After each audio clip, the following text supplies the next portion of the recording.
Hi everyone, welcome. We are live here, New York City. So on the count of three, I want you to shout out your union. 1, 2, 3. Awesome. All right, now let's hear it from the people in the room who want to be a union member. Now let's hear it from all the people in the room who think unions are the way to save democracy and fight for a better world.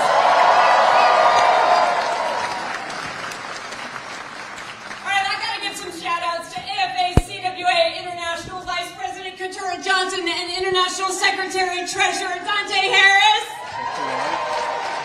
And all the AFA-CWA members here. And the two women who keep the trains running on time, Taylor Garland and Heather Morse. Thanks is not enough to the incredible Bernie Sanders team. And Union Now is for every worker struggling to form a union, and it wouldn't be here today without the help and inspiration from activists like Richard Bensinger, Faye Gunther, Courtney Loudick, Hamilton Nolan, and Evan Sutton. My name is Sarah Nelson, and I'm president of the Association of Flight Attendants, CWA, and a union flight attendant for 30 years.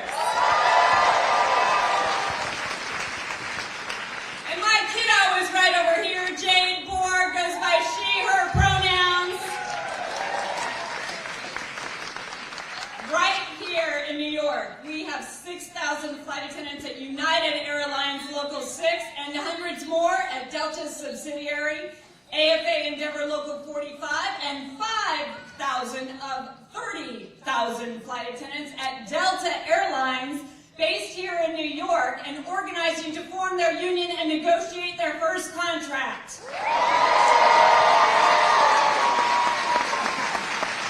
Our union is fighting the greedy two-tiered business model that Delta and other airlines use to pay Endeavor flight attendants. You know, the ones who successfully evacuated 80 people in Toronto after their aircraft crashed and flipped upside down?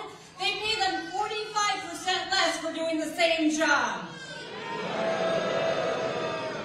And right now, United Airlines flight attendants are voting on a contract that will improve job security and immediately increase compensation by 45%, along with paying flight attendants for boarding for the first time. So these are massive gains to lock in, but we will never get the things that we really need unless the working class has more unions.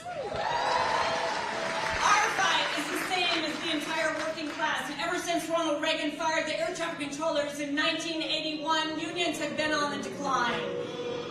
Removing the one check we all have on corporate greed. They've stolen our money and they've stolen our time.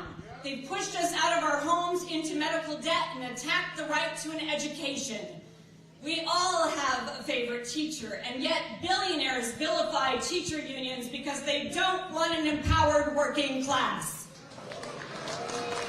Income inequality is worse today than it was just before the Great Depression. So picture this.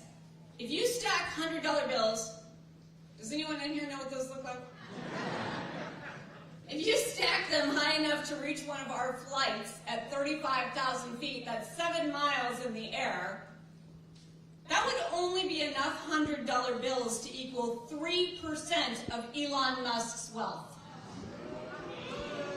These oligarchs are close to choking out our democracy, and they seem to answer to no one. But that isn't true.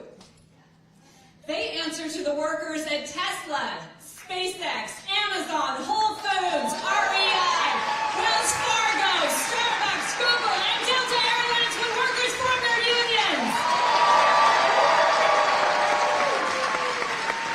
None of our unions will change the economy alone, even as we hold them accountable one contract at a time. 70% of workers want a union, but barely 10% have one. Union Now wants to change that and bring the politics to the people and get the billionaires out. Union Now is launching today. It's a 501c3 established to directly support workers who are organizing or striking and fighting for fair contracts. Too often the boss has all the power to starve workers during a fight. Union Now will work with unions directly to ensure workers have the means to win. And if we commit to do this together, adopt the campaigns that you hear about today as your own, we can organize at a scale to win big fights against big employers. For example, go to deltaafa.org right now to get your supporter pack for when you fly Delta and help us get to an election. Winning the world we want for the people requires building our unions. Now! Did I scare you on that one? What'd you guys say? Yeah. All right. And now, I'm so excited to announce our first speaker, who knows how to organize and build power at scale. He's someone who owns the room with solidarity and smiles because he's fueled by the hearts of the people he represents. And every room he enters, from the family room to the Oval Office, he walks with the power of the people of New York. He literally just did this for 6 miles walking home yesterday. This is a man who knows that with a good job, it's easy to fill thousands of potholes, shovel a city full of snow, or create jobs that matter. Like the first ever deputy mayor for economic justice, filled by Madam Secretary Julie Sue. He knows that even as we face tragic loss, we must not only comfort those who grieve, but also act in solidarity to ensure all of us are safe. He's here with us on his 100th day in office, making unions and the working class central to building the city we all need. Please welcome to the stage, Mayor Zohran Mamdani to help us say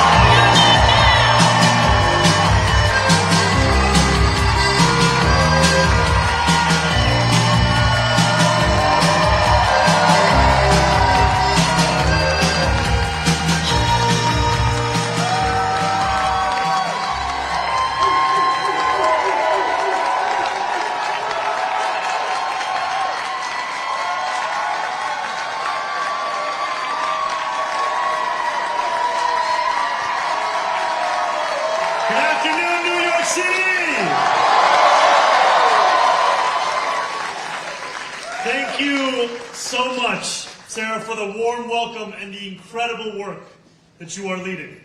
Thank you to Senator Sanders, Brooklyn's prodigal son, for bringing us together today and for setting the example of how to stand steadfast alongside working people for decades.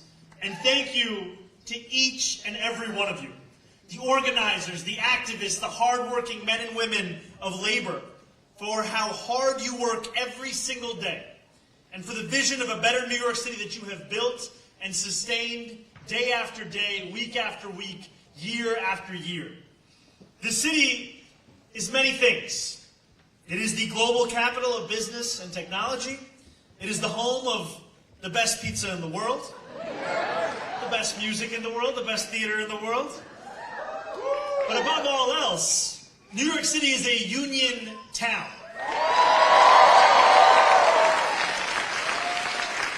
I want you to say it with me. New York City is a union town.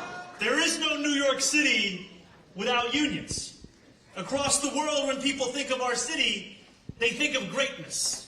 And when they think of that greatness, whether they know it or not, they are thinking of the power of organized labor. When they think of towering engineering marvels like the Empire State Building, they are thinking of the union steelworkers and bricklayers that built it into the clouds. When they fly halfway across the world to see a Broadway show, they benefit from unionized flight attendants, baggage handlers, and airport cleaners at JFK and LaGuardia, union hospitality workers at our hotels, and union actors and union stagehands that make magic happen on that stage.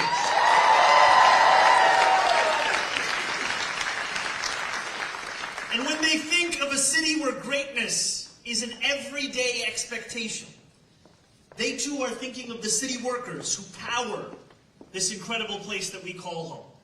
The school teachers who teach our children, the New Yorkers who drive our buses and our subways, the ones who clean our streets and tend to our parks. Each and every one of those New Yorkers is in a union. And from the Met to the newsroom, the warehouse to the coffee shop, more and more New Yorkers are bargaining for their first contracts.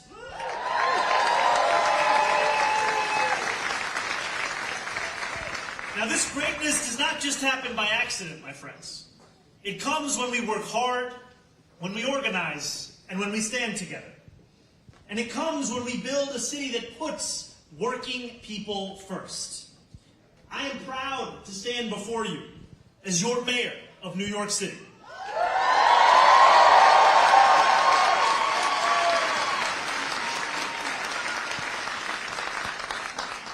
I haven't been here at this exact venue since I was a candidate for this position.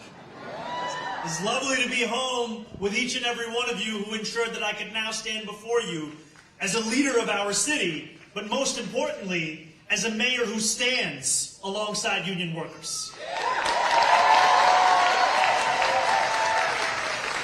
Now, we know that so much of the work that organized labor does is through negotiation. Better pay, better benefits, better hours. But there is one thing that is non-negotiable. New York City has been, is now, and will forever be a union town.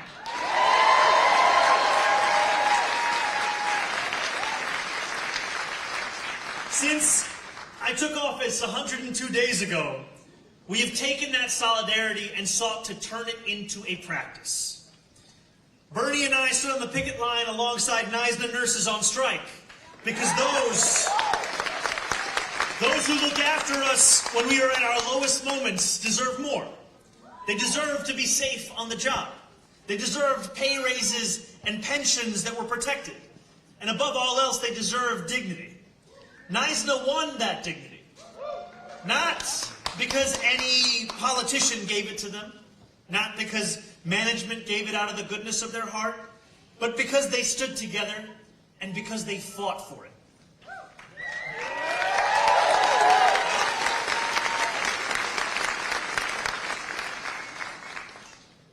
As my friend, Assemblywoman Farah Soufran Forrest would always remind me, closed mouths do not get fed. During the campaign, Bernie and I stood on the picket line with striking Starbucks workers because no contract, no coffee was not just a slogan. It was a demand that working people be treated with respect. That is why I created a deputy mayor for economic justice, whose job it is to make sure that we are using every lever of city government to put workers first. And that is why I put Julie Su,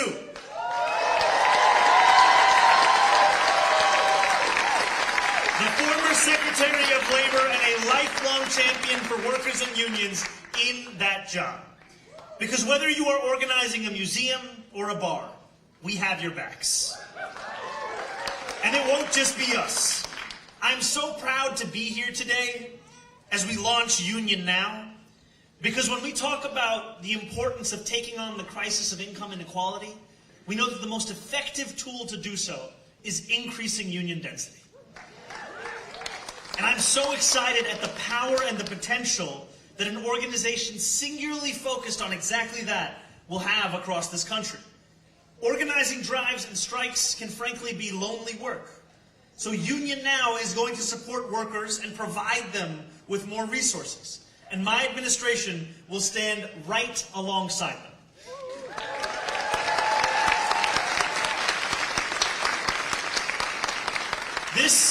This moment demands nothing less. AI and robots are coming for human jobs. Worker protections are being eroded.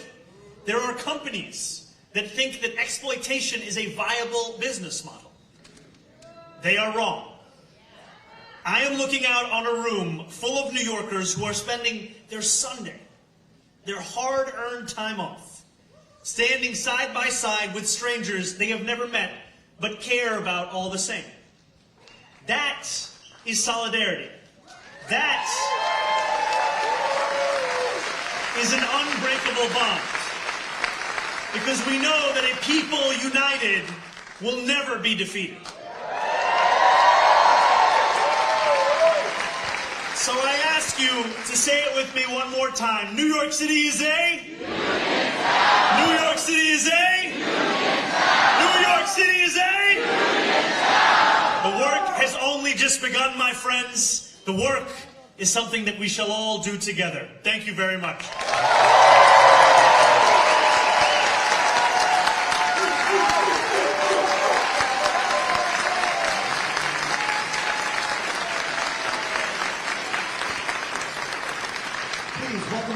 All right, everyone.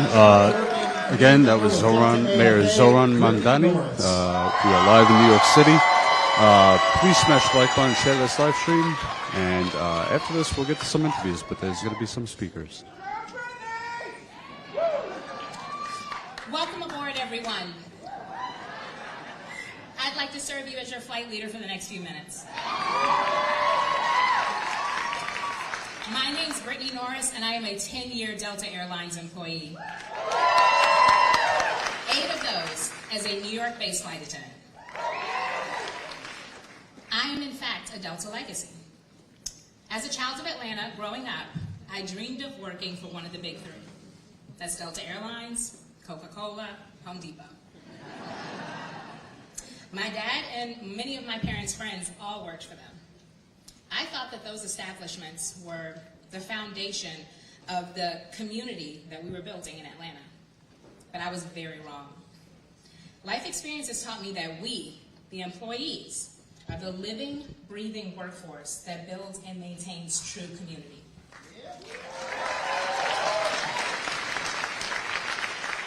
A community that looks out for one another, protects each other, and provides and protects us when we need it most. I've had many experiences on the aircraft and abroad that have shown me that my employer will never care about me as much as these flight attendants right here when we share that jump seat.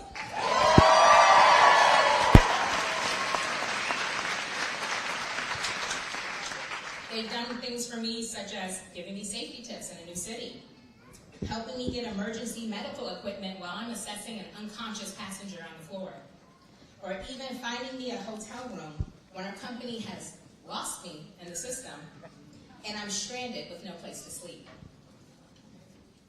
It took some time for me to understand that all of these interactions were creating community and building solidarity between me and my colleagues. My commitment to the Delta AFA campaign is my commitment to building that solidarity. We as Delta flight attendants deserve safe work conditions, we deserve pay protections, and we deserve a fair and competitive pay scale. Yet, organizing this campaign is larger than just my work group. This campaign is the largest private sector single vote union election in the United States with almost 30,000 flight attendants.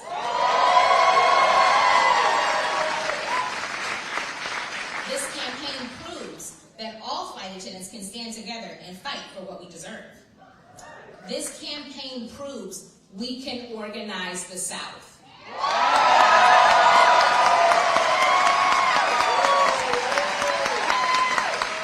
And we are going to make it happen.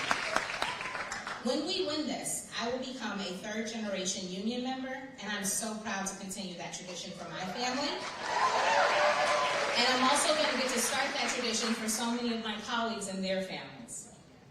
I'm so proud to join all of you here today and join the ranks of unionized workers in America. Because as you know, there are more of us than there are of them. We can win this together. Labor can win together.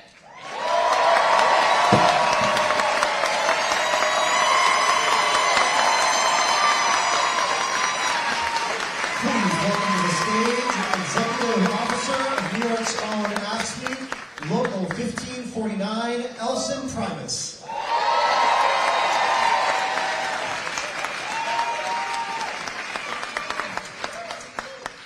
Good afternoon, everybody. Both of my parents were actually members of DC 37 before me, so I was DC 37 before I was born. we all know the problems we all face today, but the one for us is we're at a defining moment in which the future of labor is being attacked. Artificial intelligence is already in our workplace. They're making decisions, they're reshaping public service, and they're being rolled out faster than worker protection itself. Technology should empower workers. It should not control us. It should not be shifting any kind of power, and also driven by privatization. We need unions. That's how we all function because of the work that our city workers do together, collectively. That's how New York runs. And skilled workers are being devalued, surveillance is expanding, and the bias systems are being treated as neutral. This is not theoretical, by the way. Right before Thanksgiving, over 30,000 New Yorkers were at risk of losing Medicaid right around the holidays.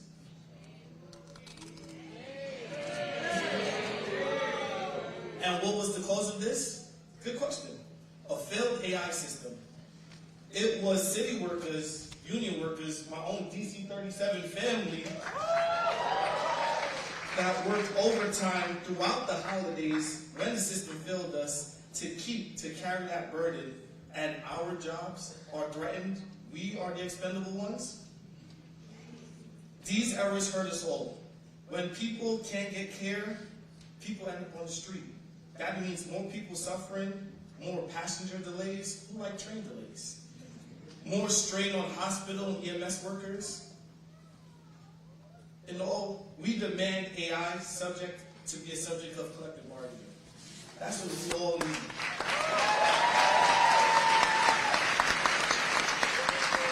We demand human oversight, protections against job loss, limits on surveillance, transparency, and above all, accountability.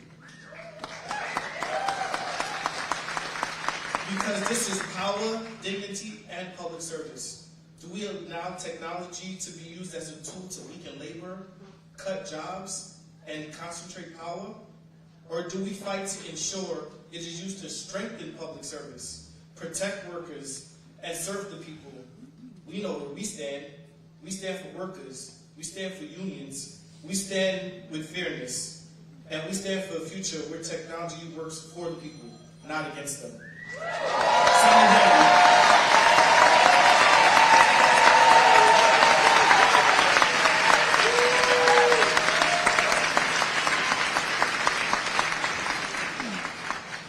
Please welcome to the stage REI National Bargaining Committee with RWDSU, Steve Buckley.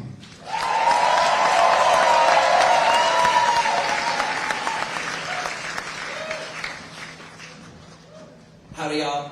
I'm Steve Buckley. I work at the REI store down in Soho, New York, Manhattan. And in 2022, me and my coworkers formed the first union in the history of REI.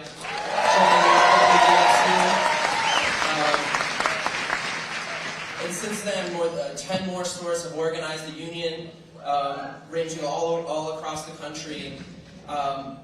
Because we could, because we are workers and we fucking demanded it. We would also not be here if it wasn't for the brave baristas at Starbucks who inspired us and made us believe that we deserve rights and dignity at fucking work. And like them, much of our early organizing was centered around working through a pandemic where our safety and security was put at risk. From getting sick at work, from being harassed by customers, being threatened by people who won't wear a fucking mask. That is what we were organizing around. And now we're organizing around the existence of our jobs. We are organizing around the demand that REI, in its endless pursuit of economic growth, should not do so at the expense of slashing jobs and slashing wages.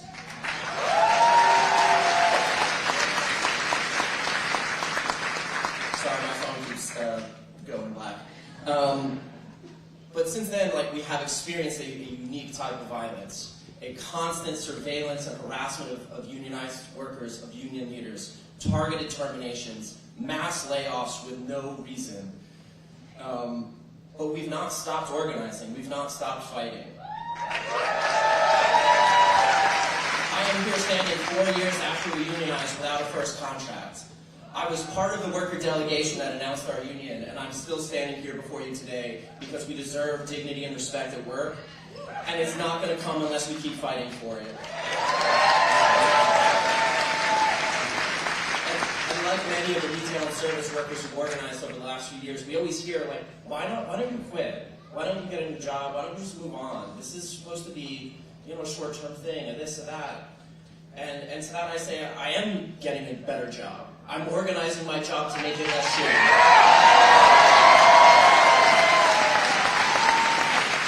But all of these companies I seem to forgot in their mindless obsession with AI that it is the workers who make these places run, that it is us as people who sell clothing and help people learn how to be outside and tell them how to not die when they climb a goddamn mountain, that we are the people who drive their profit. They've forgotten that New York City is a union town. They have forgotten that workers across the country and community members and members who own the goddamn co-op will continue to stand with workers. My time is about to be up. Go to boycottrei.com. We're calling for a boycott of the biggest sale of the year. Please stand with us and join the press.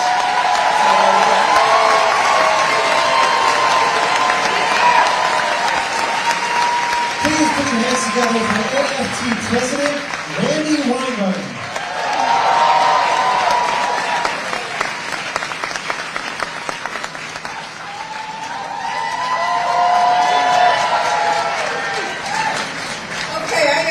Short here. Can you see me? If I'm like oh, look at this. This is what happens when you have a school teacher and a paraprofessional with you. So I am here with two amazing, look, everybody in this room is amazing. You don't clap for yourselves? And you can tell I'm getting older. Do I read my notes? Do I not? But I am here with two amazing members from the United Federation of Teachers, Trey and Taylor. Trey rushed here from church so he could tell the story. Yes. And I'm so glad to see so many union workers in this room, in this hall, in this union. Are we a union town? Yes. This is what I love about coming home. So, look, I wanted to be here today to both say what a fabulous idea it is to have this new program, Union Now, and to also talk and introduce these two amazing workers. Because it's really important to try to get a union, but also, when you have one, it doesn't mean we have nirvana. As we know from 32BJ, who we are about to support, we have to fight for rights every single day. We're in the middle of a strike in the middle of Illinois, and just this morning at 4 o'clock, UTLA got to a contract that our members and the kids in LA deserve. It's not just getting to a contract. But I want to just say what Sarah, really lift up the Delta campaign and what Sarah said. Because it should not be radical to want a living wage, to want a dignified retirement. None of this is radical. Affordable health care, access to child care, great public schools. We have a decent retirement, a living wage. The only way that is going to happen is if we have union density across America. And as Sarah said, emblazoned in my face most of the time is the number 9 and 10. Why? Because that is the density that we have right now. 9 to 10%. And yet 70% of Americans want unions. So Union Now is about how we get there. How democracy like we had in the 50s and the 60s. I'm not saying the 50s and 60s were great. But what I am saying is that we had more of a middle class then than we have now. We have less income inequality then than we have now, and we certainly had no billionaires or trillionaires then as we have now. So, we have to do things, including getting to first contracts, including organizing. And I feel like an evangelicus on this because our union, you all know me as New York City, but our union nationally has now organized, drum roll, 283 new units since 2022. And yet, what the other number we count is that we still have 76 outstanding first contracts. Because we have to get first contracts. And the first contract may not look like the fifth contract, but what a first contract does is it says that we have everybody's back. And everybody is together. And there's due process. And there's a voice at work. And there's a way of challenging the boss to make sure we can get the equality, the opportunity that all workers deserve.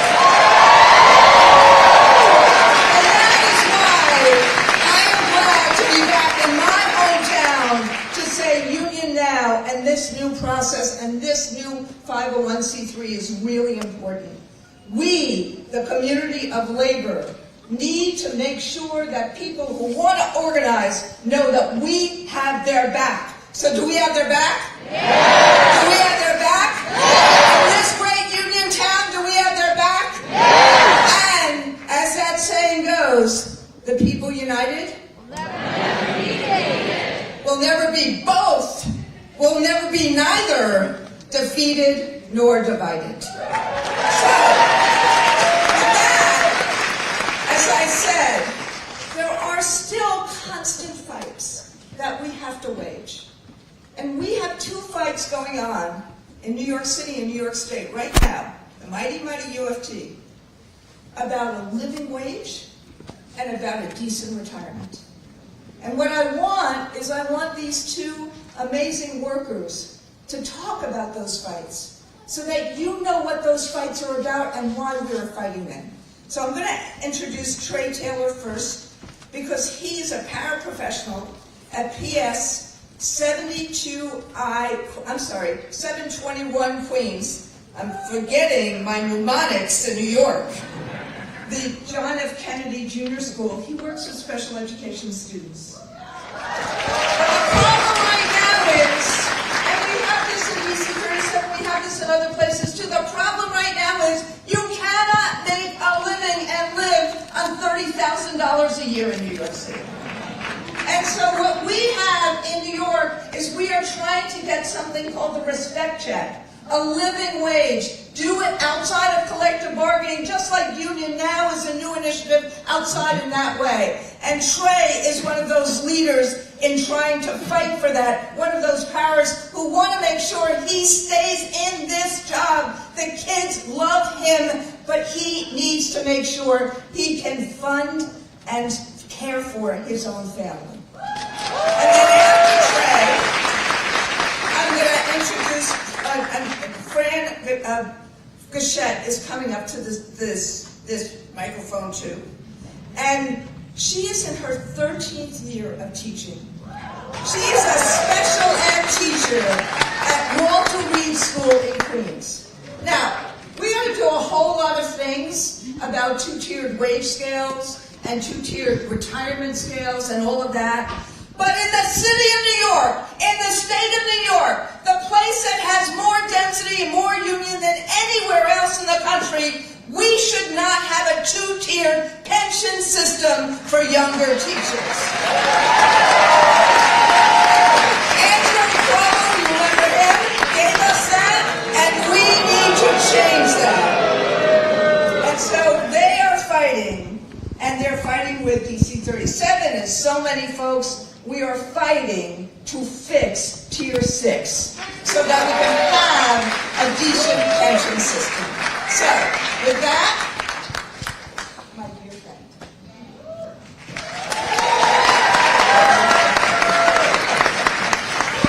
I have to move the little step stool, y'all. But how are we feeling today? Make some noise, make some noise. So when I say we will fight, I want you to repeat back to me, we will win. We will, when we fight? We will win. When we fight? We will win. All right, so as Randy Weingarten, our amazing president of AFT, did say, I am a paraprofessional representative representing and working out of P721Q, John F. Kennedy Jr. School located in Elmhurst, Queens. Yeah, where Queens at? Queens get the money. All right? And so as a paraprofessional, we are the backbone of our classrooms. Yet, we are often treated like an afterthought when it comes to compensation. So today we are not just asking for a luxury, but we are asking for a lifeline. In this economy, where the cost of living continues to rise and basic needs are becoming harder, somebody say harder. Harder. Thank you. They are becoming very much so harder to meet. $10,000 respect check is not excessive, but it is essential. Paraprofessionals show up every day to support students with great needs, academically, emotionally, psychologically, physically, just to name a few. Our translators in instruction, stabilizers in crisis situations, and often the consistent presence that our students rely on to feel safe, to feel seen, and to feel secure. Love does not pay the bills. Amen? Love does not pay the bills. Compensation does not cover rent. Dedication does not put food on the table. When paraprofessionals are underpaid, we are forced to leave the very roles that we are called to. And as a believer, one thing that it reminds me of is when the Word of God says that many are called, but few are chosen. This is a chosen work for us paraprofessionals. He doesn't call the ones that are equipped, but He equips the one that's called. Amen. And so with that all being said, come on.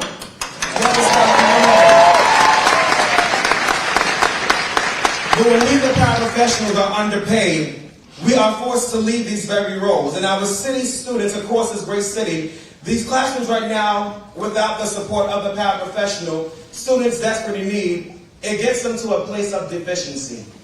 It gets them to a place of now where we understand that our students are disserviced. To deny a paraprofessional fair compensation is to deny students the full support system that they yearn for, that they need, that they rely on, that they depend on. Think about the time when you found yourself depending on your mother or your father. That's how our students depend on the paraprofessional. A $10,000 respect check says that we see you, we value you, and we understand your work, and it is important. Not only is it important, but it is indispensable. If we truly care about our students, then we must care for those who care for them every single day. So this is not extra.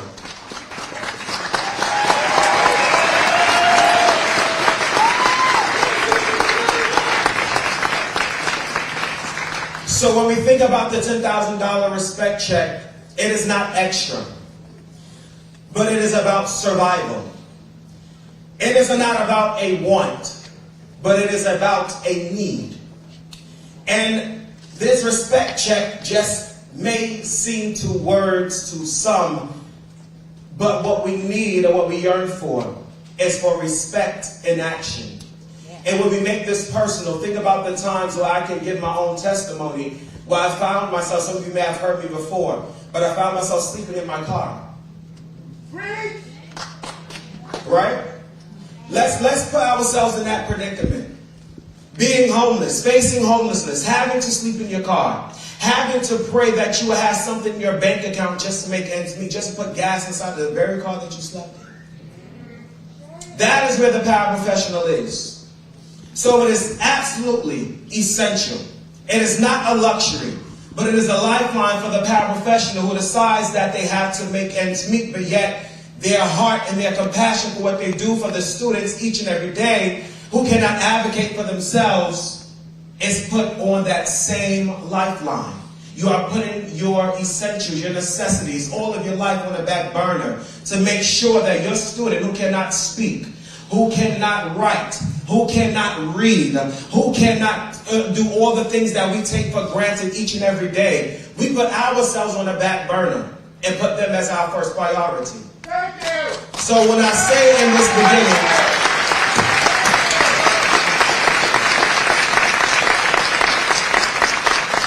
and in my closing, I want you all to repeat after me one more time. When we fight, we win. When we fight, we win. We're in this together, and one thing that you will walk away with on today, look at everybody inside of this room. Look to your left and look to your right. Now as we do it in the church, look at your neighbor and say, neighbor, we are stronger together than we are apart. Thank you.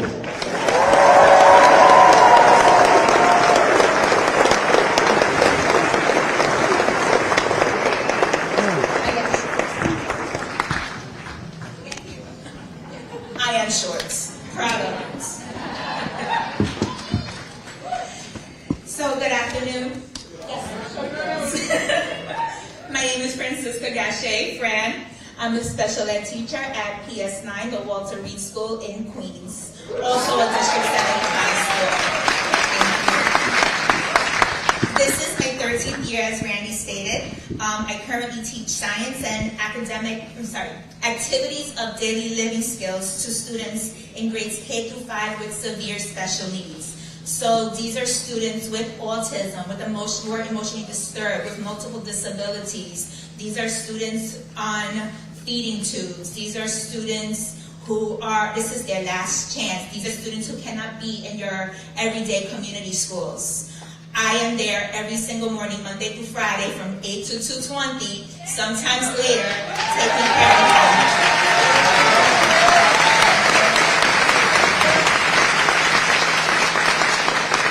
So I came into District 75 in 2013 through the New York City Teaching Fellows Program. Prior to becoming a teacher, I worked in CUNY, but I volunteered as a learning leader, working with students with special needs in the New York City public schools. So obviously, I came into this field with love. So at the time, while getting into the program was highly competitive, finding a teaching position was also difficult. But that was 2013, and Tier 6 was only in effect for 1 year. Certification requirements hadn't changed yet, so I am grandfathered in under the former certification exams. Since then, we've experienced a huge shortage of teachers, as those in the previous pension tiers are retiring and college graduates are choosing not to enter the field of education. A field that, despite the level of education required and the intense process to become certified in New York State, we're one of the hardest states to become certified in. Our field is highly devalued. You see it all the times in the news. We are constantly looked down upon. Despite the work we do, teachers, and especially public school teachers throughout this country, are constantly looked down upon. There's no profession that exists without some kind of schooling provided by a teacher. Hello. Tier 6 is an example of how public school teachers are being devalued. Not only is it difficult to become a teacher in this state, and the work highly demanded, we are told we have to work longer. We have to pay more into our pensions if we want to consider retiring comfortably. The burnout in our profession is real, and still we're expected to work over 40 years in the same capacity if we want to retire with our full benefits. Paraprofessionals coming in at 18 are working 43 years and up. Is it no wonder that less people are entering the field? And who benefits from this? Not our students, when there's not enough qualified teachers and staff members to educate them. Not taxpayers who are paying the high salaries of teachers who have to stay till 63 at their highest paid salaries. and not communities who rely on us to provide their children with education and to provide all of you with an education in order to get into the fields that you are in right now. Everybody is here because of a teacher.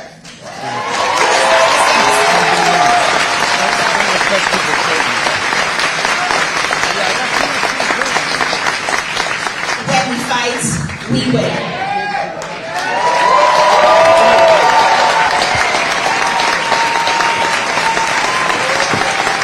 Please welcome to the stage 39-year member of SEIU 32BJ, Artist Brown.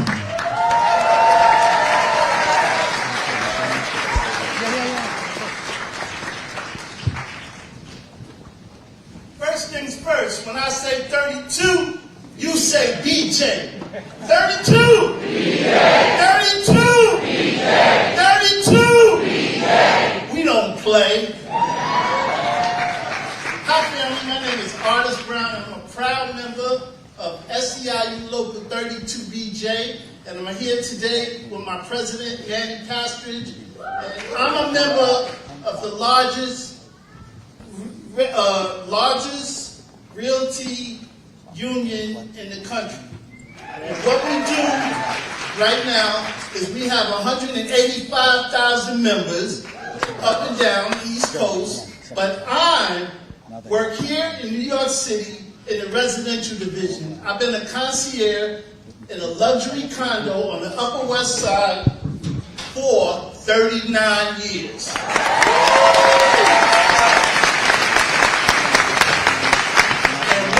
In the biggest fight right now for our contract.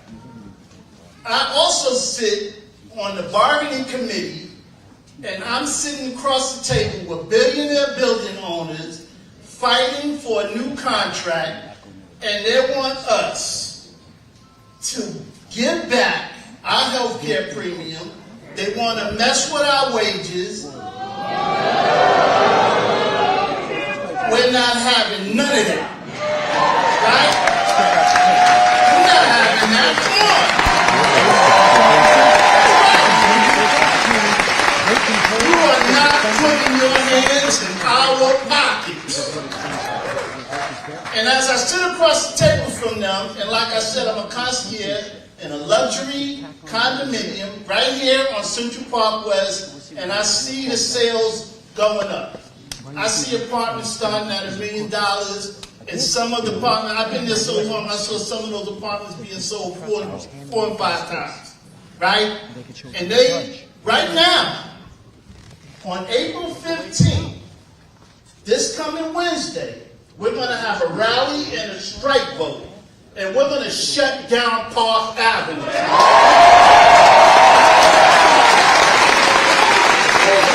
right, we're going to shut down Park Avenue, and we're going to have a strike vote. And there's 34,000 members in the residential division, and if we vote to strike on midnight, April 20th, we will walk off the job. And one thing I know for sure is that rich people do not like to be inconvenienced. So we talking about people that may have to put out their own garbage. No. Have to hail their own cabs. That's right. Come downstairs and get their packages. And guess what? They don't like strangers in the building. But I'm here with my union family in solidarity.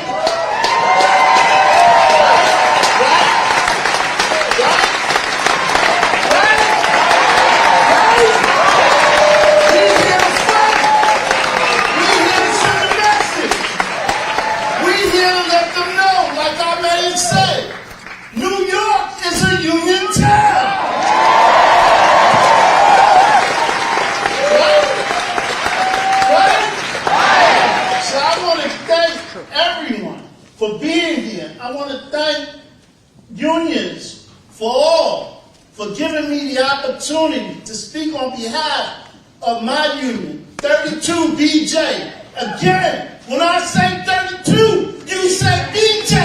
32. BJ. 32. BJ. We don't play. Please welcome to the stage Zohran and Connor Spence, who are organizing for dignity at Amazon.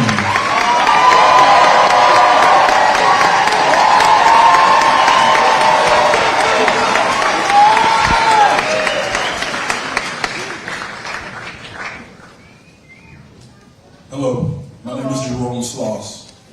I live in Brooklyn, and I work as an Amazon delivery driver, and I'm a member of the Teamsters Local 804. I'm also a local musician, and I create music that reflects the harsh realities for working folk living through class inequality. In doing so, I have learned a hard and often repetitive lesson that everyone is an artist until rent is due. That my work and creativity are limited to what's in my bank account, which means if I want to bring my ideas and music to life, I have to sacrifice 40 hours of my life to a corporation that doesn't give a shit about people. That doesn't sit right with me. I joined this fight because I believe in solidarity amongst working class citizens and building worker power. I can no longer stand by and allow corporate greed and labor exploitation to go unchecked. I am doing my best to organize my co-workers, but too often the cost of living and exhaustion drown out my workers. For some people, this is enough to walk away entirely, but I choose to rise to the occasion and listen to my workers, to my co-workers, and build relationships because I care. When managers and owners are turning a blind eye, when they refuse to acknowledge our hard work and choose profits over people, organizers are there to collect the stories, to check in on their families, and to build. For everyone out there right now on the front lines participating in mutual aid groups, labor unions, helping workers, and organizing, please don't stop now. Meet the moment. Get ready to be uncomfortable and have that awkward conversation. Ask questions, be that annoying coworker, offer that ride home, organize the potlucks, and build community. If we want a better life for ourselves and future generations, then we're going to have to fight for it. We can protest and rally until we're blue in the face, but unless we're willing to withhold our labor and shut the system down, we're not going to get anything.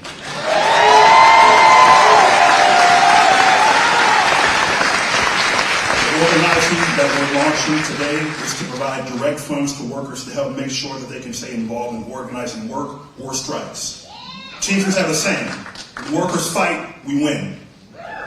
Join us because there's always more work to be done. And thank you for your time.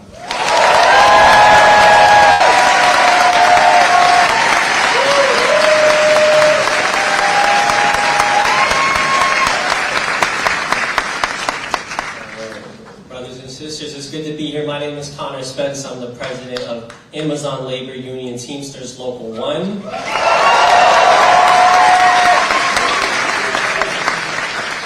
As you may know, our union picked a fight with Amazon, and we are now more than 4 years into that fight.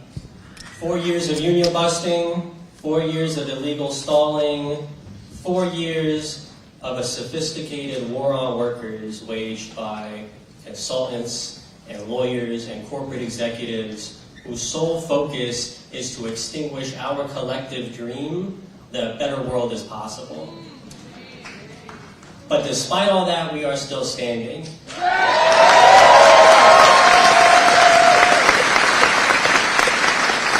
And we're still standing for 2 reasons. Number one, because of the support and the solidarity that we have received from many of you and our allies in this movement, people who have volunteered, people who have donated, people who came out and stood on the picket line with us, with our workers in the blistering cold. We would not be where we are now without that support. So thank you.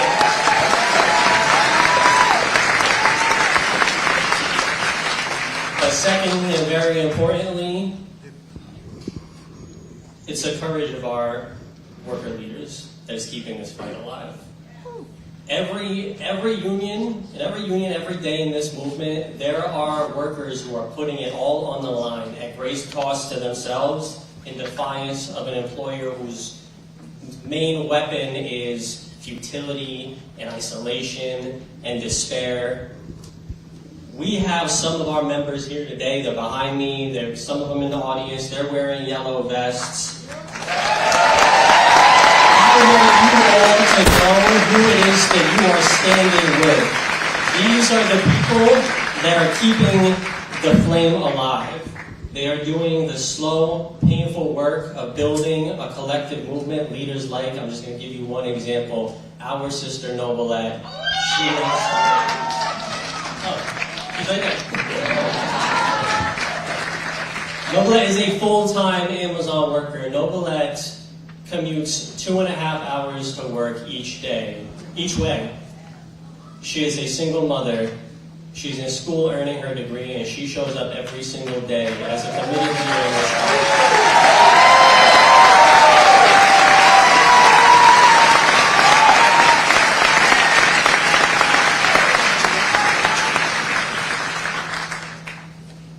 Workers like Nobilette, there are many like her, they are carrying this movement on their back. So yes, please show them love, show Nobilette love, show all the workers love. If you see them, tell them that you appreciate the work that they do and that you are standing with them.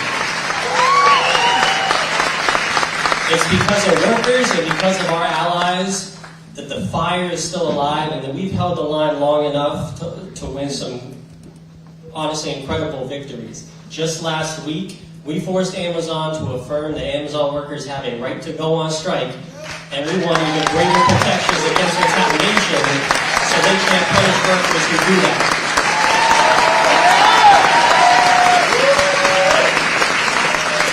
And then the very next day, on the 4-year anniversary of our union win, the NLRB finally ordered, after 4 years in court, Amazon to come to the table, stop stalling, and start negotiating a strong union contract.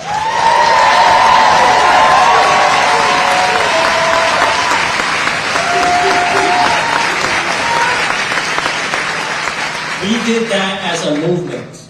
So brothers and sisters, while this fight is far from over, know that we are making progress. None of it would be possible without each other. So when we win, and I believe that we will win, it will be because we fought together. It will be because we supported one another. It will be because we understood that even when our struggles are not the same, they are connected. This is our fight. And if you are ready to take it on with us, then say it with me. I believe that we will win. I believe that we will win. I believe that we will win. I believe that we will win. I believe that we will win. I believe that we will win.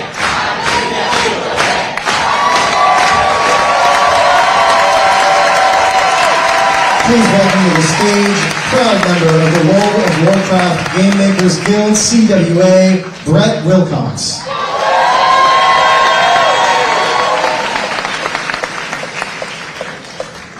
This is awesome. Holy crap. Good afternoon, New York City! My name is Brett Wilcox. I am a proud member of the Communications Workers of America, Local 9510, all the way from Orange County, California, and I am a worker of the World of Warcraft video game franchise. When I joined Blizzard Entertainment nearly 5 years ago, unionization was spoken of only in whispers in our office hallways. But I remember a mantra that a very dear friend once told me. They said, nothing worth doing ever comes easy. Through persistence and a lot of hard work, our World of Warcraft developers and quality assurance workers certified one of the first wall-to-wall video game unions in our industry.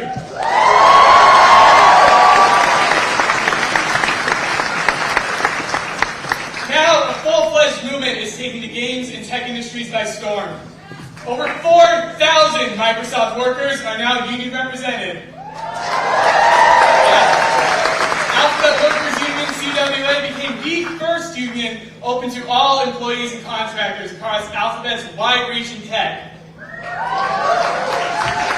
And just last year, workers formed an industry-wide video game union that now includes worker power from those who are freelance and those impacted by the industry's devastating layoffs.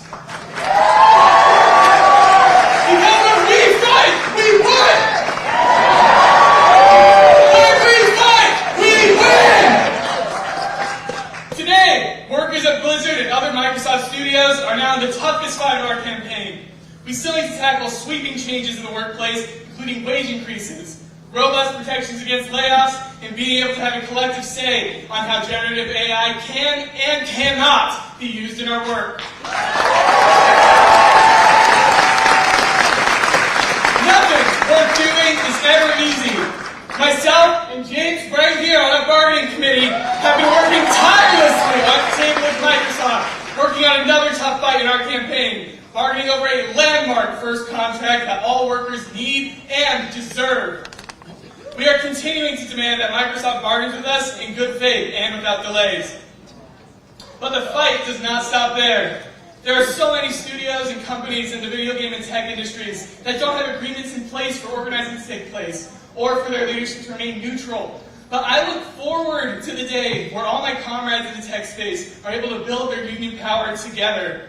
Because every worker deserves a place that respects, protects, and dignifies them.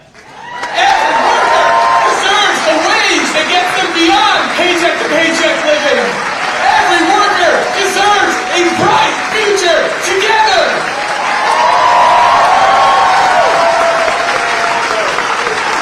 The labor movement, it needs you. It needs every single worker to step up and fight for what that future looks like. And all that starts with one conversation with an organizer about your workplace. The fight will not be easy. But alongside my mutant siblings, stewards, and supporters, the fight will be worth it.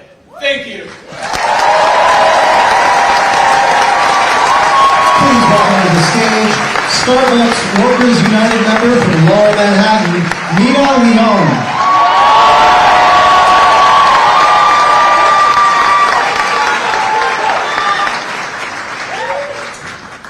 My name is Mina, and I'm a Starbucks barista, fighting for a first union contract. Before I worked at Starbucks, I was at Chipotle, under then CEO Brian Nickel. We were understaffed, underpaid, and overworked. But I remember hearing about this new Starbucks Workers Union. It felt like every week more baristas were joining, and it gave me hope that things could be better. Now, in 2025, I started working at Starbucks under our CEO, Brian Nickel. And would you believe it, we are understaffed, underpaid, and overworked. But now, I'm a member of the union that I look up to. When I joined the union, I was shocked to find out that we did not yet have a contract.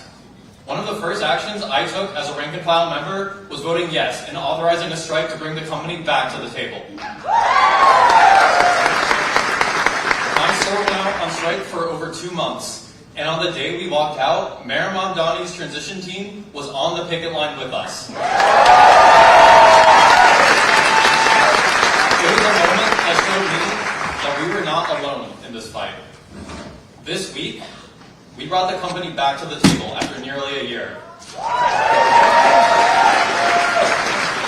But already, they're engaging in regressive bargaining. They're trying to move backwards on issues we have already settled, instead of settling the few that we have left. We are ready to bring this home and finish our first contract. And Starbucks, we expect you to do the right thing. I know that with the help of everybody in this room, we can win a fair contract, which will be the first of its kind in the fast food industry. We need you to stop buying Starbucks, delete the Starbucks, and delete the Starbucks app from your phone. No contract, no coffee. Please welcome to the stage Sarah David, Vice President of the Writers Guild of America East, and Tala Rahman, the shop steward with the New York Times Tech Guild. Hello, New York. I have a question.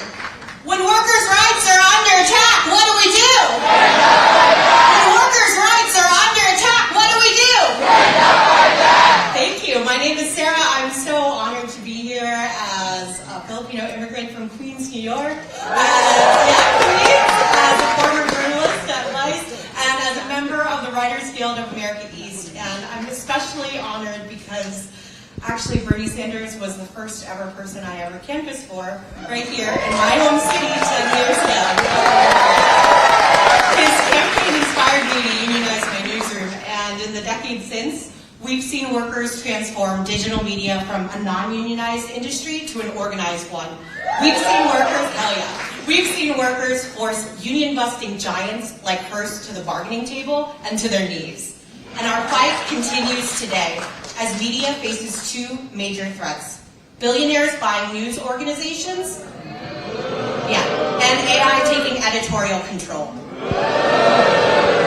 Mega conglomerates like Paramount, Skydance, CBS, Viacom want to use AI as a tool to deprive human workers of writing work, to litter the media landscape with misinformation, and to let democracy die in darkness. As billionaires consolidate media companies, unions consolidate worker power. That's why we need unions. And the Writers Guild, along with the News Guild, SAG-AFTRA, the Directors Guild, and the Freelancers Union, we're pushing New York State to pass the New York Fair News Act. This is common sense AI legislation with requirements for human oversight and clear disclaimers of any use of AI in news. Journalists need the New York Fair News Act to pass in the Senate and the Assembly and to be signed into law by Governor Hochul this year, an election year. And workers need your solidarity in the fight of organized money versus organized people, because the people will always win. And I ask you one more time, when workers' rights are under attack, what do we do?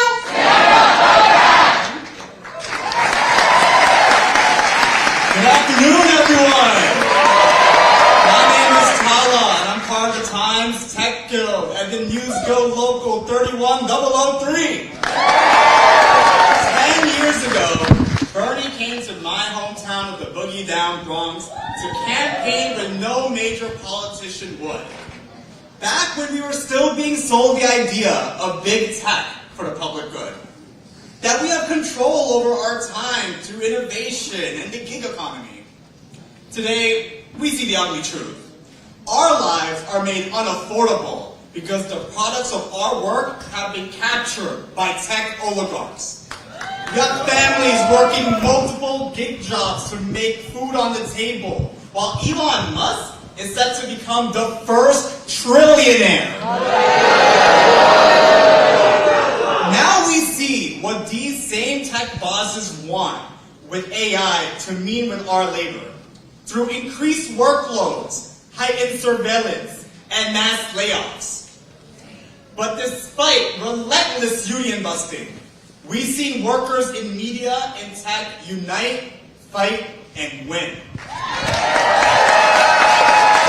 Through picket lines at the New York Times that Zohran attended before he was mayor. Through strikes over AI guardrails like we see at ProPublica. The message is clear. The only way to take back power that big tech has over our lives is through worker control of what we build and how we build it. In the face of fascism, when workers do not have a voice, technology will continue to be built to terrorize our communities at home through ICE and overseas through endless wars. That's why in our unions and tech workers coalition, we must organize and build labor power across the sector. From warehouses to cafeterias, from data labelers to delivery drivers, through solidarity and collective action. We bring democracy into our workplace and to our society. So when I say when we fight, we win. When we fight, we win. When we fight, we win. Thank you. Please welcome to the stage a proud member of the Wells Fargo Workers United CWA, Dom Aruna.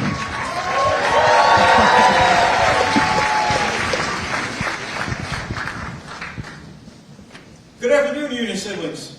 My name is Dom Aruna. I'm a teller at a Wells Fargo branch in West Haven, Connecticut. And I'm here to tell you why Wells Fargo workers across the country are fighting to form a union, win a first contract, and why we need your support.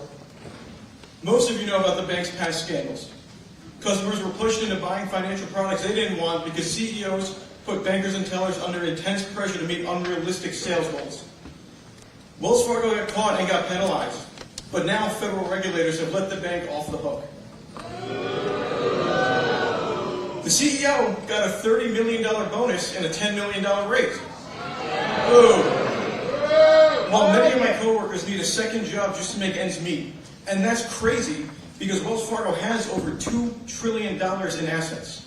It can afford to pay its workers a living wage. But after the Federal Reserve lifted its asset cap, sales pressure is back with a vengeance, and the stress is intense. As a teller, one mistake can cost me my job. We're organizing a union to prevent that from happening. Because when workers have the right to stand up against unethical pressures without fear, we can make sure our customers are treated fairly.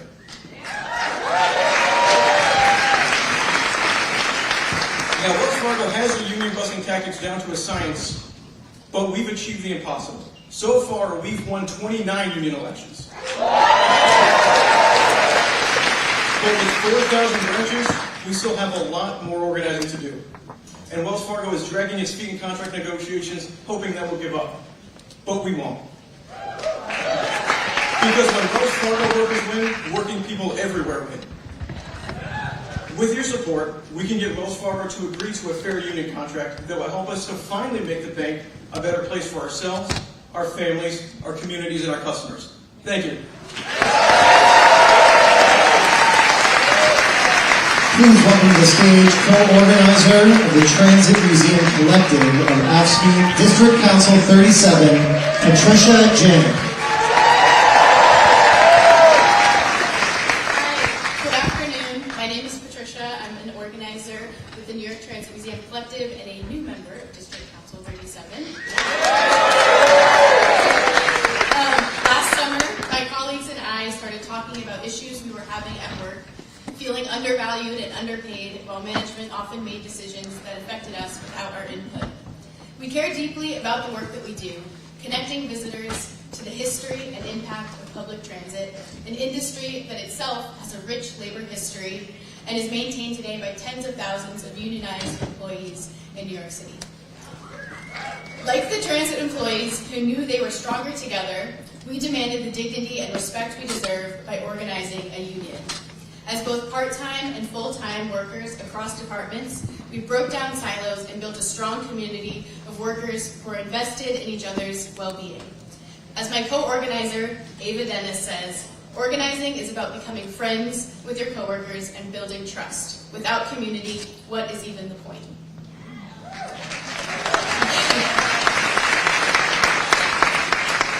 I'm proud to say that 2 weeks ago, we, the workers of the New York Transit Museum, won our election to form a union with a unanimous yes vote.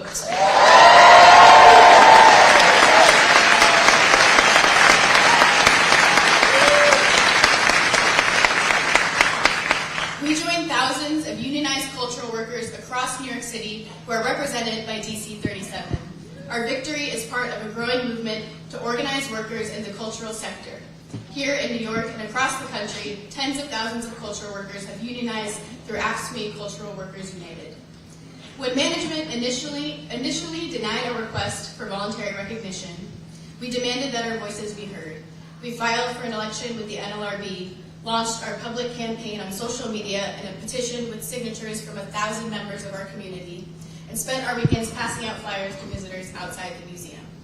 Thank you to our union siblings, including many people in this room, who stood with us and supported our campaign. Our story shows that when workers come together, we have real power. But we recognize that our rights are continuously being threatened by this administration and by the anti-union billionaire class. We need elected leaders in Congress, at the state capitol, and in City Hall who will stand up for workers and fight alongside us to protect our right to collectively bargain. We also need workers like you all to talk to your coworkers and stand up to your bosses because we have the power.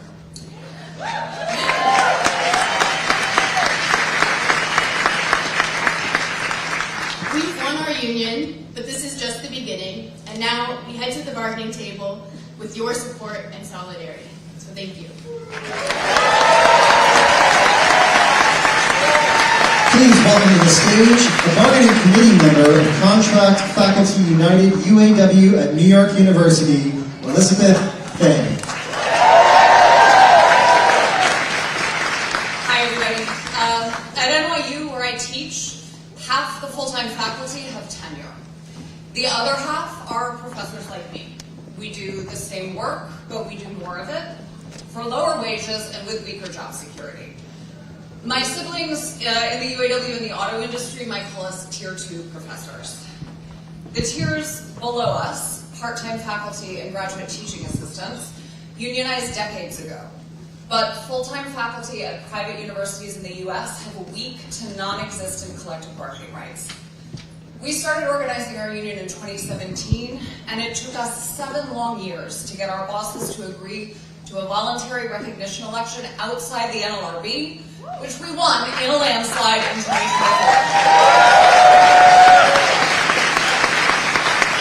Then, they slow-walked us for 17 months of negotiations. However, this February, more of us voted to authorize a strike than had voted in our union election 2 years earlier. A month later, when they still hadn't agreed to fair terms, we walked out of our classrooms and onto some of the longest picket lines our campus has seen in decades. 39 hours later, we had a tentative agreement. We won the highest minimum salaries in the country, raises for everyone in our union, support for our careers and families, real job security, and academic freedom protections.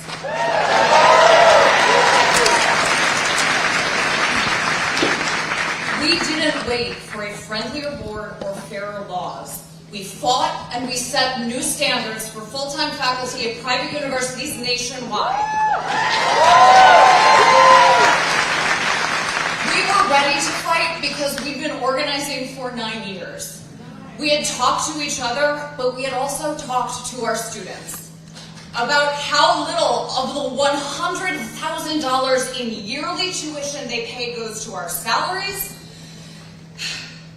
and about the debt that many of them will carry in exchange for the education that they get with us. Higher education is under attack, and across the country, university administrations are choosing not to fight. Instead, they are eagerly turning our institutions into educational services corporations. This is bad for staff, it is bad for faculty, it is absolutely catastrophic for students. Collective bargaining can curb our bosses' worst impulses. But if we want to save our universities, we have to keep organizing between contract cycles. We have to keep organizing to build power among staff, among students, among faculty, across ranks and titles. We all need to fight. They are not going to fight. And when we fight, we win. When we fight, we win. Thank you. Please welcome to the stage an organizer of the Philly Whole Foods Workers Campaign with UFCW 1776, Ed Dupree.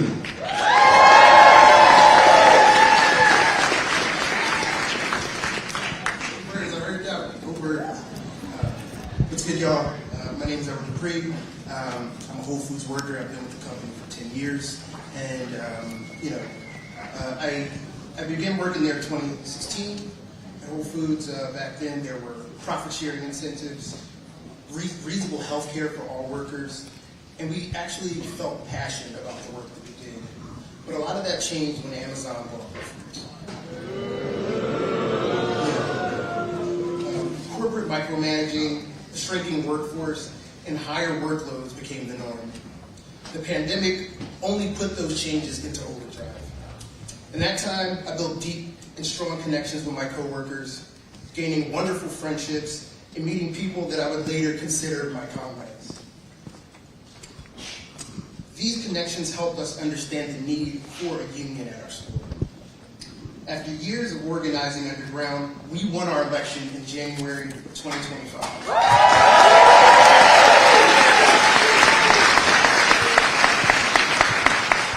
first Whole Foods to unionize under Amazon's ownership. Now, while we are still in the process of fighting Amazon for a contract, it's given us an understanding of the power workers stand to gain from a union. It's the ownership of our labor that is the empowerment that so many are seeking in our current political moment. A union is the lab of democracy for the working class, and as it's a tool for economic gains, it's also a tool against fascism.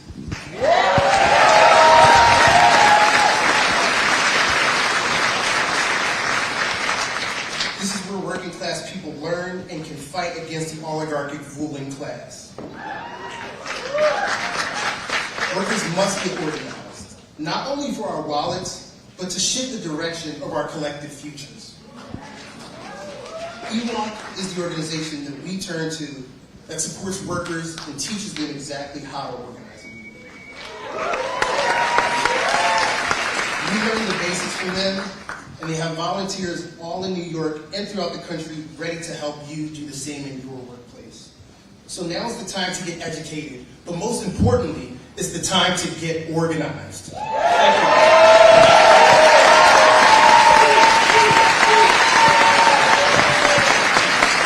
Please fasten your seatbelts and welcome back to the stage, Sarah Nelson.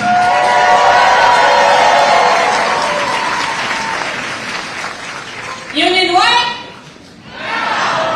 Union what? Right on. So since we're here together at this union meeting, I think it's important that we shout out a couple other campaigns. First of all, TSA workers went for over a month without pay, and through our solidarity, we forced them to get some back pay, but their next paycheck is not certain. So we say, ice out, pay TSA! Ice out, pay TSA! Ice out, pay TSA! They're trying to demoralize workers to privatize everything. Same thing with our post office. For our postal workers and our letter carriers, we say, U.S. mail is not for sale! U.S. mail is not for sale! U.S. mail is not for sale! U.S. mail is not for sale! And for our hotel workers right here in New York City, whose contracts are going to expire right in the middle of the World Cup, we say to the New York City hotel industry, we've got their backs! We've got their backs! We've got their backs! We've got their backs! All right, go to supporthotelworkers.com to learn more about their fight, and always ask for daily cleaning in your hotel room, leave a tip, and check fairhotel.org before you book your hotel room. Now listen, everything good that we have is because people fought and died for our rights. And social justice is directly tied to economic justice. On Dr. King's last night alive in Memphis, he told the crowd of striking sanitation workers that he had been to the mountaintop. He had seen the promised land. He said, I may not get there with you, but we as a people will get there. Dr. King knew that no one person or one leader can do it alone. With those words, he deputized all of us to take up the fight for freedom. And now it is up to us. It's our time to build our unions for a good job with a living wage. Union now? A decent home. Healthcare is a human right. A good education without a death sentence. The right to read and speak the truth. The right to protest our government and love the immigrants and Native Americans who have always made our country great. A world where we can breathe the air, drink the water, hike, run, swim, and ski in our parks. A time and space for all of us to live, grow, and love. Union now. Say it with me. Union now. And now I want to thank the person who made it possible for this union meeting here today. Our chief organizer who has done more to lift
sisters, it is an honor to be with you today, and let me thank you for what you're doing in fighting to make this country the kind of country it must become. Thank you all very much. And let me thank my dear friend Sarah Nelson for helping to organize this meeting. Sarah is the president of the Association of Flight Attendants.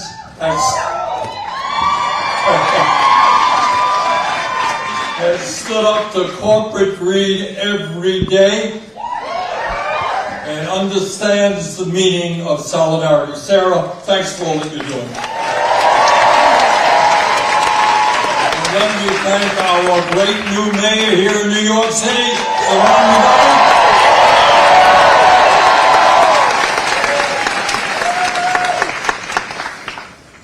The main point that I want to make to all of you is a very, very simple point. And many of you know it already. And that is, we are living in an unprecedented moment in American history. Never been a moment like this, and it is an extremely dangerous moment. And if the working class of this country is going to survive, a class that my wife Jane and I proudly come from, if the middle class of this country is going to survive, we must understand that status quo politics and status quo economics is no longer good enough.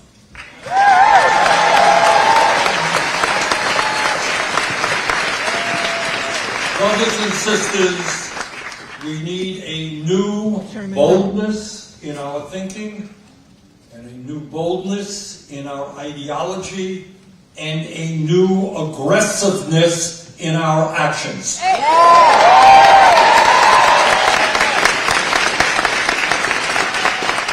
That's not just rhetoric. Let me tell you why I say this. It's absolutely important that all of us here and every American understand that in the ruling class of this country today, there is an extraordinary level of arrogance and cruelty. Got to understand that.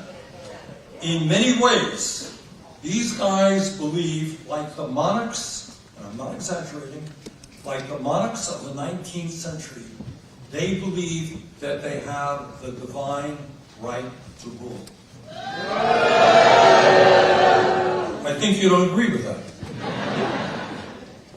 Together, brothers and sisters, we need to take them on, and together, we're going to defeat them.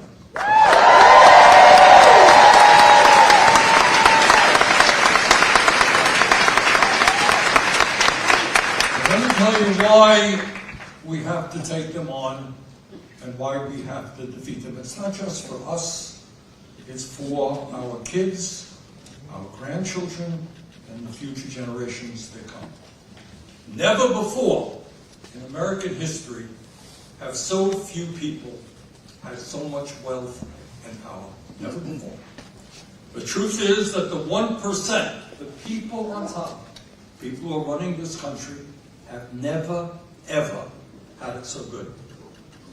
But the sad reality is that for these people, all that they have is not good enough. They want more and more and more. And they don't care who they step on to get what they want. If you have to destroy the working class, no problem. If you have to cut Social Security and Medicare, no problem. If you have to take food away from hungry kids, not a problem. They want more and more and more. I think some of you may think, well, this is just rhetoric. Bernie is exaggerating. I am not. These guys are extremely greedy people, and they could care less in terms of what happens to our children, what happens to our parents and our grandparents, and what happens to our environment. Today, the top 1% now owns more wealth than the bottom 93%. Got it? Today, and this is really quite incredible, today one person, Mr. Musk, who is worth over $800 billion, owns more wealth than the bottom 53% of American households. One man today owns more wealth than the bottom 53% of American households. And that inequality is getting worse. Last year alone, after receiving the largest tax break in history from Donald Trump, 938 billionaires, fewer than 1,000 people in America, became $1.5 trillion richer. 938 people became $1.5 trillion richer. Since he was elected, President Trump and his own family have become $4 billion richer. So the people on top are doing unbelievably well. But further, never before in American history have we had such concentration of ownership. Fewer and fewer large corporations owning and controlling our economy. What happens to workers and the prices we pay when we shop. Never before in American history have so few people controlled what we see, hear, and read in the media, both traditional media and social media. Check out who owns Twitter. You know who owns Twitter? Who owns Facebook? Who owns YouTube? Who owns Instagram? Who owns Twitch? Etc. These are, without exception, the wealthiest people in the world.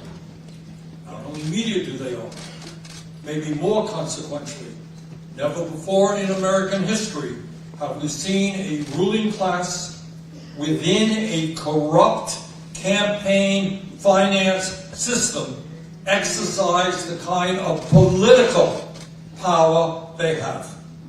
In the 2026 midterm elections, the elections that are coming up in November, these guys already, the billionaire class already, has spent over $430 million to influence political campaigns and to buy the candidates who represent their interests.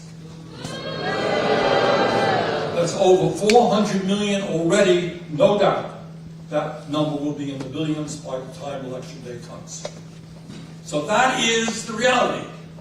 Massive income and wealth inequality, massive concentration of ownership, increased billionaire control over our media and our political system. That's one reality. Here's another reality. The American working class has been under savage attack for years.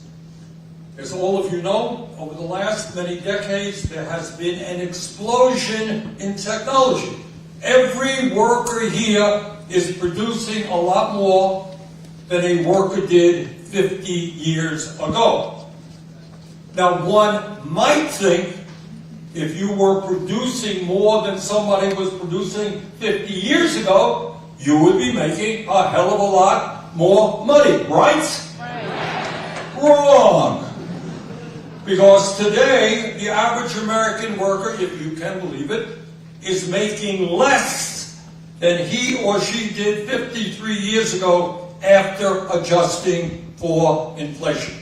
And I mentioned, I was here a couple of weeks ago and I made this point and I'll repeat it briefly. I grew up in a working class family in a distant world called Brooklyn. You ever hear of Brooklyn? So my father was a paint salesman, never made any money. We lived paycheck to paycheck. But we lived in a rent-controlled apartment. My brother went to Brooklyn College, tuition free, etc. Bottom line is, despite having no money, my guess is that we lived under stress when I was a kid 50, 60 years ago than many working class families in New York are doing right now. In other words, and by the way, I should also tell you this, my mom was able to stay home and raise the 2 boys. How many working class families do you know where mom or dad can stay home and have just one breadwinner pay the bills? So what the hell is going on in the economy? The very rich are becoming much richer. In fact, according to the Rand Corporation, not exactly a socialist outfit, over the last 50 years, $79 trillion in wealth has been redistributed from the bottom 90% to the top 1%. It's a massive transfer of wealth from working people to the very rich. Meanwhile, today, 60%, and I got to say this over and over again, Europeans come to my office in Washington, they have not a clue. They have not a clue what's going on with the American economy. 60% of our people today are living paycheck to paycheck. And I do not have to explain to anybody in this room what living paycheck to paycheck is about. It means that every week people are struggling to pay the outrageous cost of housing, struggling to pay their health care bills, prescription drugs, groceries, childcare, and other basic necessities. Nearly half of older workers in America, if you can believe it, these are people who work their entire lives, have nothing saved for retirement. Think about it. Richest country in the world. Man, woman working 40, 50 years doing hard work. They get 60 years of age, they got nothing in the bank for retirement. Over 20% of our seniors are trying to live on $15,000 a year or less in the richest country in the history of the world. We are the only major nation not to guarantee health care for all as a human right. And the result of that is that 85 million Americans are uninsured or underinsured. Over 500,000 people go bankrupt every year. Whole lots of people get diagnosed with cancer. And you know what happens? Many of them lose their homes or deplete all of their life savings because they were diagnosed with a very difficult disease to treat. In America today, our life expectancy, how long we live, is lower than all other industrialized countries. And listen to this. If you are working class in America, you will live 6 years shorter life than if you are rich. And you know why? Why is that? Greed. What's the one word? Greed. No? What's the word? Why do working class people live shorter lives than the rich? You got it. Struggling every day to take care of your family, wondering how you're going to feed your kids or pay the rent. What happens if your car breaks down? You know what that does to your body?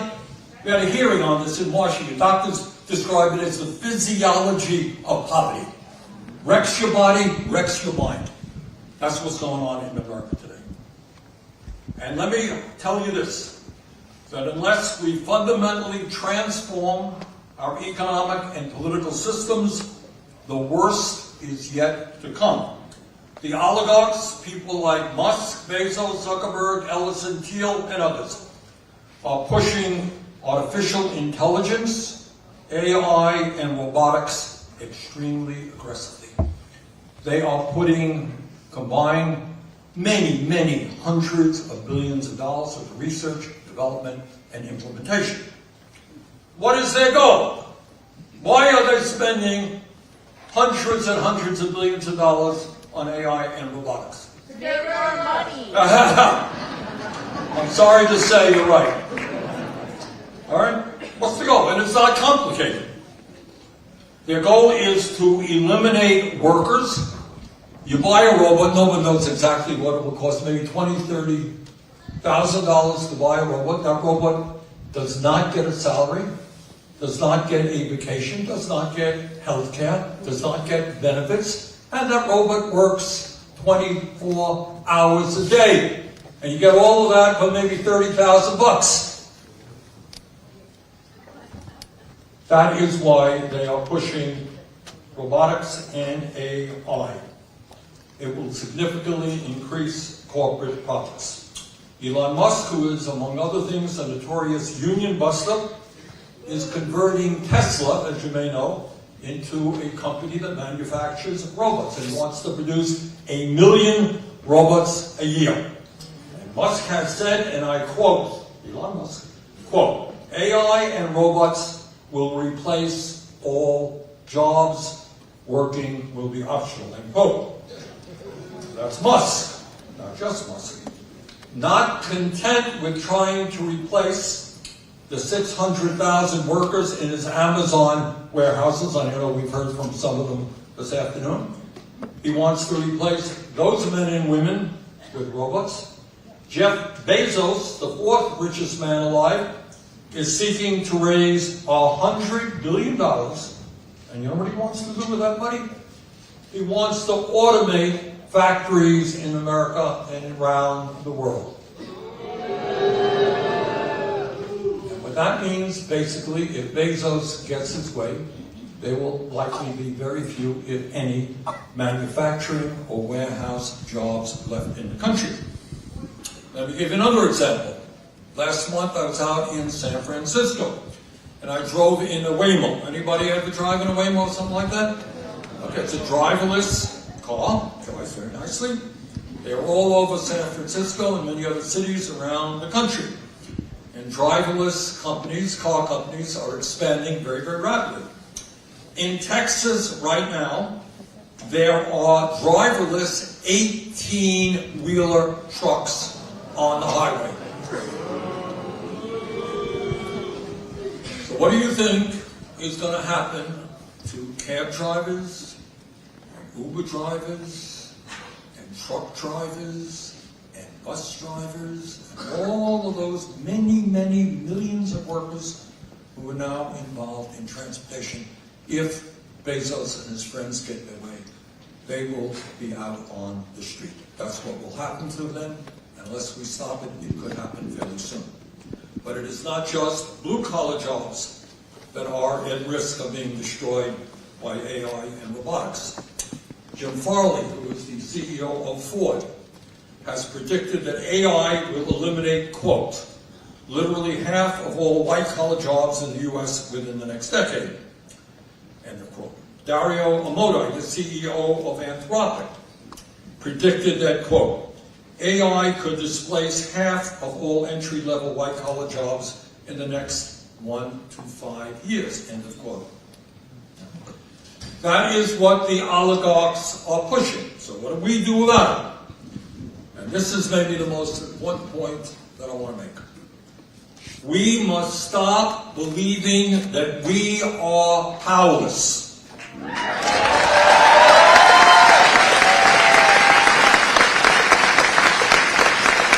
must stop believing that it is okay, it's kind of natural for Elon Musk and a handful of other multi-billionaires who are extremely greedy, for them to shape the future of humanity. We do not give them the right to do that.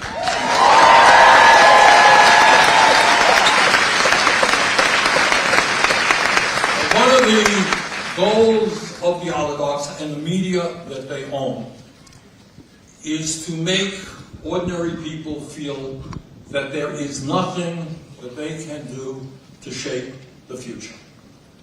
What the Musks of the world tell people is, we got the money, we got the power, we own the politics, we own the media. What are you going to do about it? You ain't got nothing. We got it all. Forget about it. And what we are here today to say to Mr. Musk and his friends, go to hell. We have the power.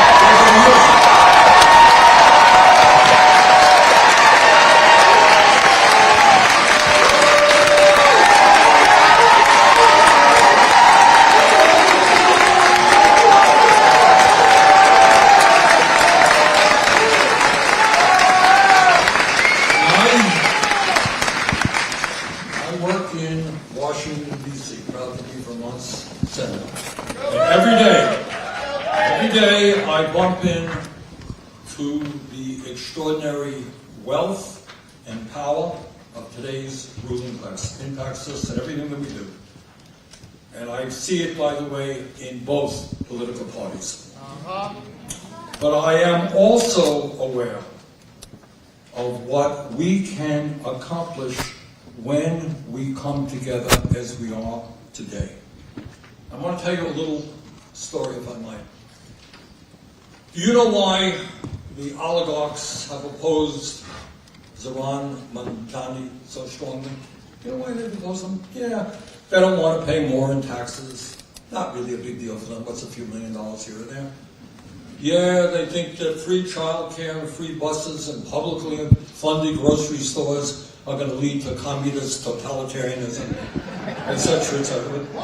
But that's not really it. The reason is that they are so opposed to Mamdani is that they saw in this city over 90,000 working people, black and white and Latino, gay and straight, young and old, Christian, Jew, Muslim, and non-believers. They came together.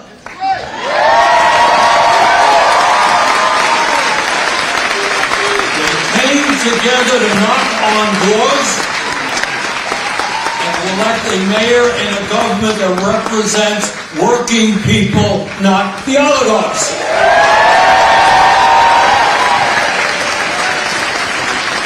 And their nightmare is not just what happens in New York City. It is the fear that working people all over our country will do exactly the same.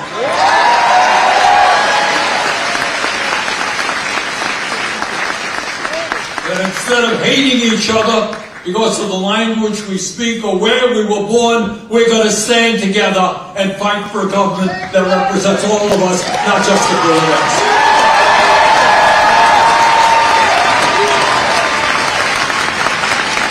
So if you are done here in New York City, it's the beginning of their nightmare, and we got to make that nightmare come into a reality.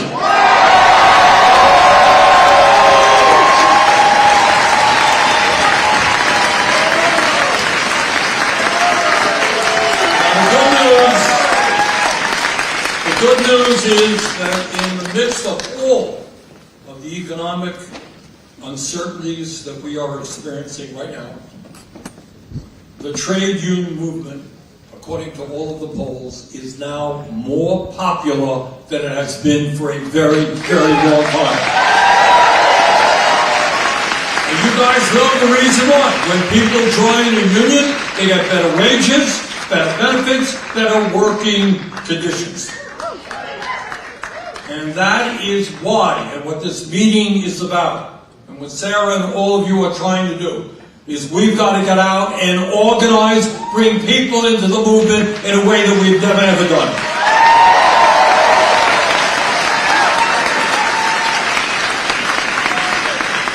But it is not only the absolute need to rebuild the trade union movement in America, we need to rebuild the political system as well.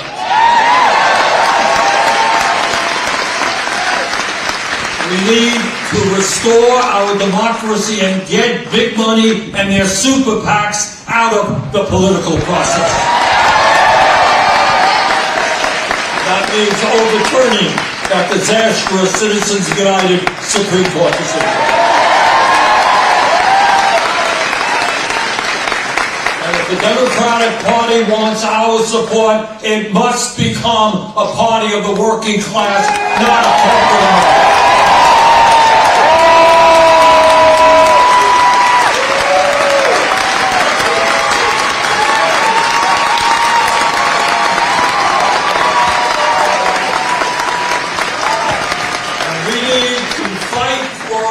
Agenda that, when passed, will make certain that in this, the richest country in the history of the world, every man, woman, and child can live with dignity and security. And the agenda is not complicated. AI and robotics have got to work for working people, not the billionaire class. We've got to join every other major country on earth and guarantee health care as a human right now.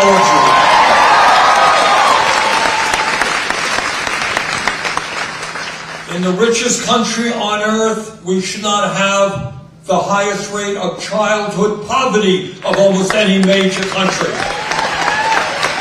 We need the best child care system in the world. And right here in New York City, I know the mayor is moving forward with free child care. That's what we got to do all over the country. We need the best educated workforce in the world.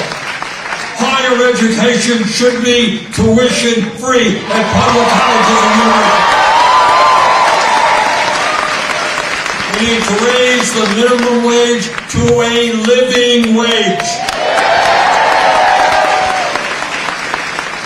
And when senior citizens retire after a lifetime of work, they should be able to live in security and in dignity.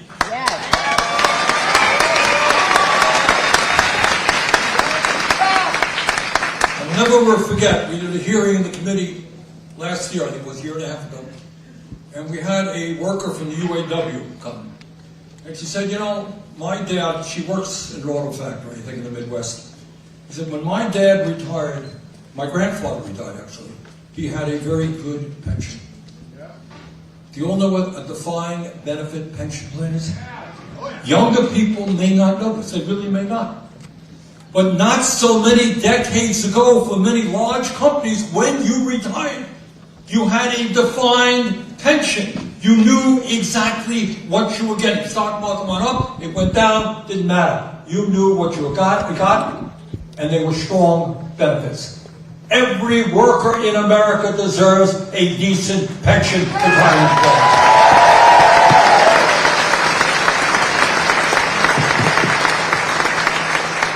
It goes without saying that we need to pass legislation like the PRO Act, which makes it easier for workers to organize and join unions.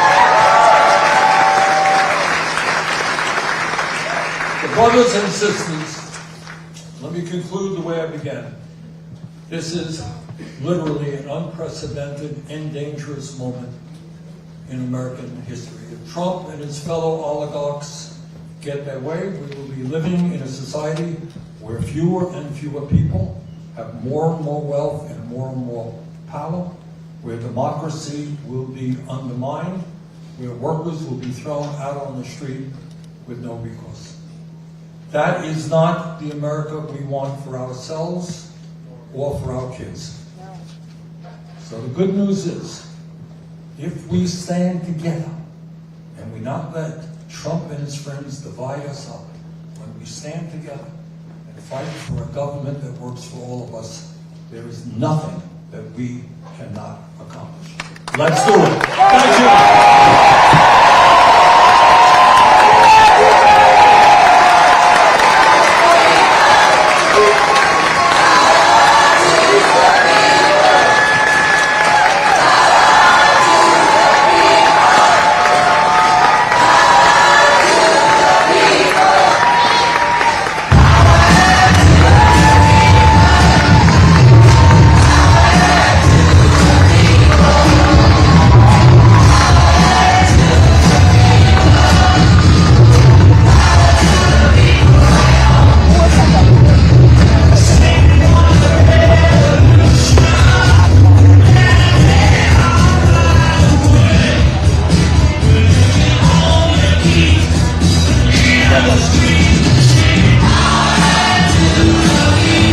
All right, everyone. So that is going to be it for us here live in New York City. Me and Michelle are very exhausted. We had just landed from Chicago late last night. Only got a few hours of sleep. Had to get up early today and come and cover this. So I'm happy we were able to provide this coverage for you. If you appreciate the work that we are doing here at Status Coup, please support us. Go to statuscoup.com/join. Sign up for as low as $5 a month. That's 16 cents a day.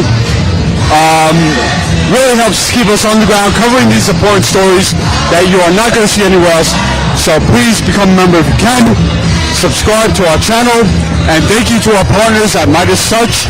We appreciate the platform, and yep, you'll see us again soon. Hoping to be live again in a couple of days. So again, make sure you subscribe so you get that notification. Thank you very much.